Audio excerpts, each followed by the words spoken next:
বন্ধুরা চিকেনটা খুব ভালো মতো করে রান্না করা হয়ে গেছে। এবার সিদ্ধ করে জল ঝরিয়ে রাখা চাউমিনটা এখানে দিয়ে দিচ্ছি। তারপর উল্টে পাল্টে খুব ভালো মতো চিকেনের সাথে মিক্স করে নিচ্ছি। তারপর এখানে দেবো টমেটো সস, তার একটু দুটো কুচিয়ে রাখা ধনে পাতা দিয়ে দিচ্ছি। এই টমেটো সসটা আমার বাড়িতে বানিয়েছি।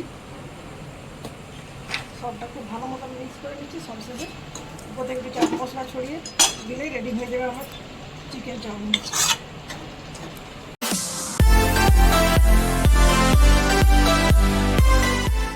বন্ধুরা, আরেকটা স্ট্রিট ফুডের রেসিপি আমি আপনাদের সাথে শেয়ার করবো। সেই রেসিপির সাথে আমার চ্যানেলে আপনাদের সবাইকে স্বাগত জানাচ্ছি।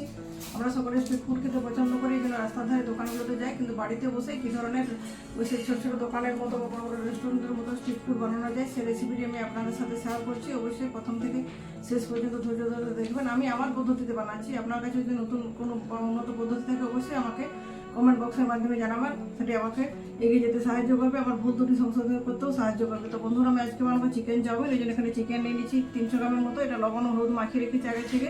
আর এখানে আছে কুচনো রসুন, কুচনো লঙ্কা, গ্রেড করা আদা আর পেঁয়াজ কুচি। আর এখানে আছে চাউমিন। চাউমিনটা রান্না করার জন্য আমি আগে থেকে জলটা বসিয়ে দিয়েছি। জলটা গরম হয়ে গেছে। তো চলুন আগে চাউমিনটা খুব ভালো মতো করে রান্না করে নিই, তারপর রেসিপিটা শুরু করবো। চাউমিনটা সিদ্ধ করার জন্য যেহেতু জলটা আগে থেকে বসিয়ে দিয়েছিলাম, দেখুন জলটা গরম হয়ে ফুটতে শুরু করেছে। ফুটন্ত জলে দিয়ে দিচ্ছি লবণ আর একটু দিচ্ছি তেল। তাহলে কি চাউমিনের এগুলো ঝুরে হয়ে যাবে, কেউ কারো গায়ে লাগবে না। চাউমিনের দানাগুলো এখানে দিয়ে দিচ্ছি। তারপর 4-5 মিনিট ধরে খুব ভালো মতো করে রান্না করে নিচ্ছি। আপনি রান্না করতে করতে নিজেই দেখে বুঝতে পারবেন যে খুব ভালো মতো সিদ্ধ হয়ে গেছে।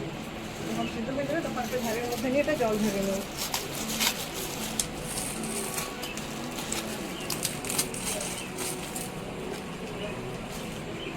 দেখুন বন্ধুরা, চিকেনটা খুব ভালো চাউমিনটা খুব ভালো মতো সিদ্ধ হয়ে গেছিলো। একটা ঝাড়ির মধ্যে জল ঝরিয়ে নিচ্ছি। তারপর ঠান্ডা জল দিয়ে ঠান্ডা করে নিচ্ছি। আগের দিন চাউমিন বানানোর সময় প্রসেসটা দেখিয়েছিলাম, এই জন্য এটা দেখালাম না। এরপর চিকেন চাউমিন বানাবো, চিকেনটা রান্না করতে হবে। এই জন্য কড়াই বসিয়ে দিচ্ছি। কড়াইতে দিচ্ছি তেল। তেলটা গরম হয়েছে। গরম তেলে প্রথমে আদা রসুন পেঁয়াজ এগুলো খুব ভালো মতো করে ভেজে নেবো। তারপর চিকেনটা অ্যাড করবো। প্রথমে দিয়ে দিচ্ছি রসুন আর পেঁয়াজ। এটা লাল লাল করে ভেজে নিচ্ছি। রসুনটা খুব ভালো মতো ভাজা হয়ে গেছে। দিয়ে দিচ্ছি গ্রেড করা আদা আর কুচানো লঙ্কা। করছি লবণ হলুদ মাখিয়ে রাখা চিকেনটা মোটামুটি কিছুক্ষণ 2-4 মিনিট ধরে ভেজে নিচ্ছি। আর তার সাথে সাথে যে মশলাগুলো আছে, জিরে গুঁড়ো, ধনে গুঁড়ো, লঙ্কা গুঁড়ো, হলুদ গুঁড়ো, পরিমাণ মতো লবণ দিয়ে দিচ্ছি। ভালো মতো করে এটা কষিয়ে নিচ্ছি 4-5 মিনিট। দেখুন বন্ধুরা, চিকেনটা খুব ভালো মতো করে রান্না করা হয়ে গেছে। এবার সিদ্ধ করে জল ঝরিয়ে রাখা চাউমিনটা এখানে দিয়ে দিচ্ছি। তারপর উল্টে পাল্টে খুব ভালো মতো চিকেনের সাথে মিক্স করে নিচ্ছি। তারপর এখানে দেবো টমেটো সস, তার একটু দুটো কুচিয়ে রাখা ধনে পাতা দিয়ে দিচ্ছি। এই টমেটো সসটা আমার বাড়িতে বানিয়েছি। সবটা খুব ভালো মতো মিক্স করে নিচ্ছি। সব শেষে উপর থেকে একটু চাট মশলা ছড়িয়ে দিলেই রেডি হয়ে যাবে আমার চিকেন চাউমিন। বন্ধুরা দেখুন, আমার চিকেন চাউমিন রেডি হয়ে গেছে। উপর থেকে ছড়িয়ে দিচ্ছি একটু চাট মশলা খেতে খুব সুন্দর লাগে। তো দেখুন বন্ধুরা, আমি ঘরোয়া পদ্ধতিতে কত সুন্দর চিকেন চাউমিন বানানোর রেসিপি আপনাদের শেয়ার করলাম। আশা করি ভিডিওটি আপনাদের খুবই ভালো লাগবে।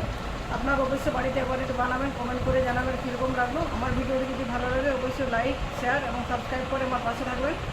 কমেন্ট করে জানাবেন আপনাদের মতামত। তো আজকের মতো এই পর্যন্ত। পরের দিন দেখা হবে নতুন কোনো রেসিপির সাথে। ভালো থাকুন, সুস্থ থাকুন, সুরক্ষিত থাকুন। ধন্যবাদ।